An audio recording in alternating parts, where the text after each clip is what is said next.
when we think about this topic, we think in biomechanics, and you Google, you go into PubMed, and you try to find papers about this topic, and you find, in my opinion, three groups of papers: biomechanic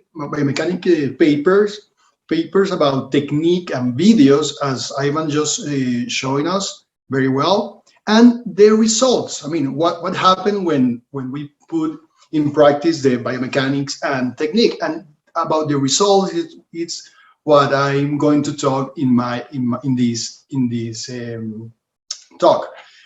I have three questions for answer. If this technique is safe and effective, what is the clinical and radiological long-term results, and what happened if we compare the iliac crest against the lateral jet?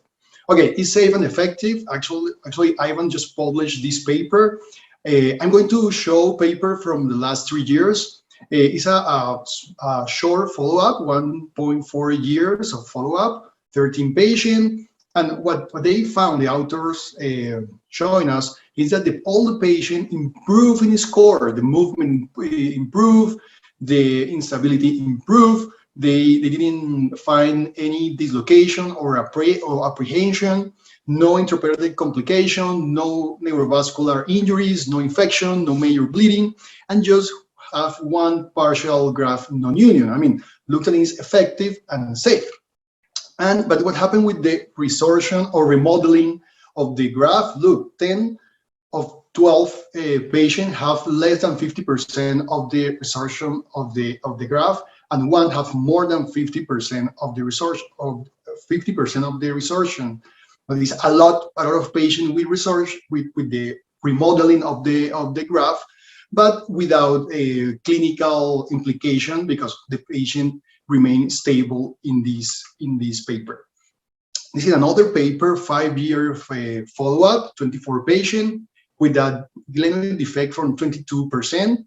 The technique is similar that we use right now, and all the patient improved in all the score, but the internal rotation was the only movement that was decreased if we compare it with the other shoulder, and 13% show excessive graft absorption. I mean, the absorption is a problem, and look, here appear another problem, and is the other osteoarthritis. 50% of the patient increase the grade of the osteoarthritis in the Kellgren-Lawrence classification. I mean, it's absorption, remodeling, and arthrosis. This is another paper, 15 patient, 1-year follow-up. None of those patients show subluxation or redislocation.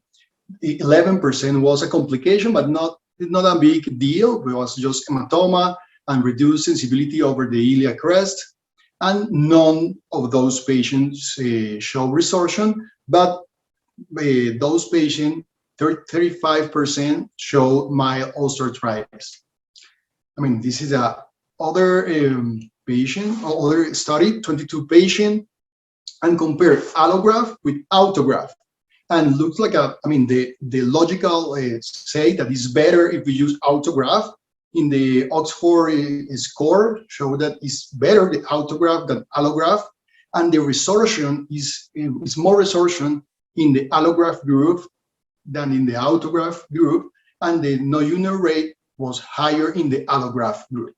Okay, this is, looks like it's effective in the surgery and it's safe, but could increase the osteoarthritis. And what about the clinical and radiological long-term results about this technique?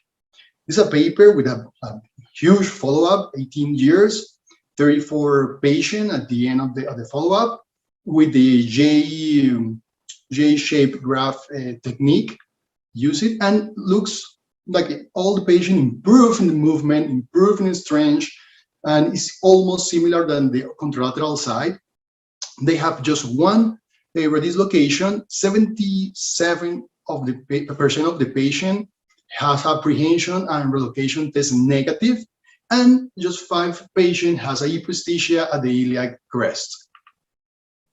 But almost all the patient was satisfied, and no correlation between preoperative factor and clinical outcome scores. It looks like it's is still effective and safe. But looks here, looks this graphic. The normal joint space was just was the 77% of the patient, and narrowing in this 23%. Look like a 25 patient has osteophytes, and the CAA score was 0.9, and if we compare with the contralateral side was 0.4. I mean, look like this technique, or maybe the trauma in the shoulder increase the probability to have osteoarthritis.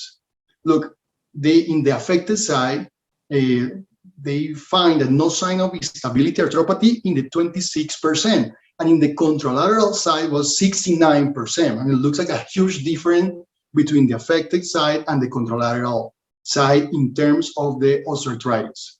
This is another paper with 5 years of follow-up, just 14 patients with autograft, and they show just one dislocation, improve in the scores, improve in the movement.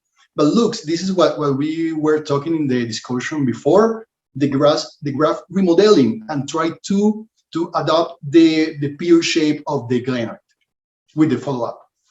This is another paper with 3 years of follow-up with autograft, with fixation with bottoms. And again, looks like all the score improve in movement, improve in strength, improve in the recurrence of dislocation.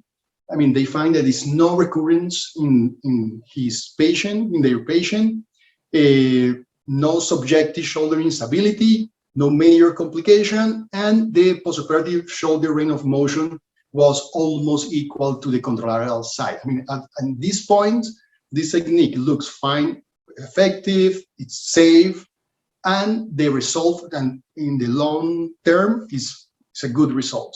And what happened if we compare this technique with the lateral jet? Dr. Wong just told us about this study. Was 60 patients, was randomized, and look, all the score improved in the same way. I mean, all the were no different between the lateral jet or the iliac crest, except in the internal rotation was the only point that the lateral jet was inferior than the iliac crest. And look, the complication was a heterogenic complication. In the iliac crest, the problem was more in the donor side, and the lateral jet was more that scapular dyskinesia. And it's no different in pain and satisfaction. I mean, at the end, our question is, this technique is effective and is safe, can increase arthropathy. That is a theory, because actually I'm not sure it's about the technique or about the disease itself, and is effective as lateral jet. Thank you very much.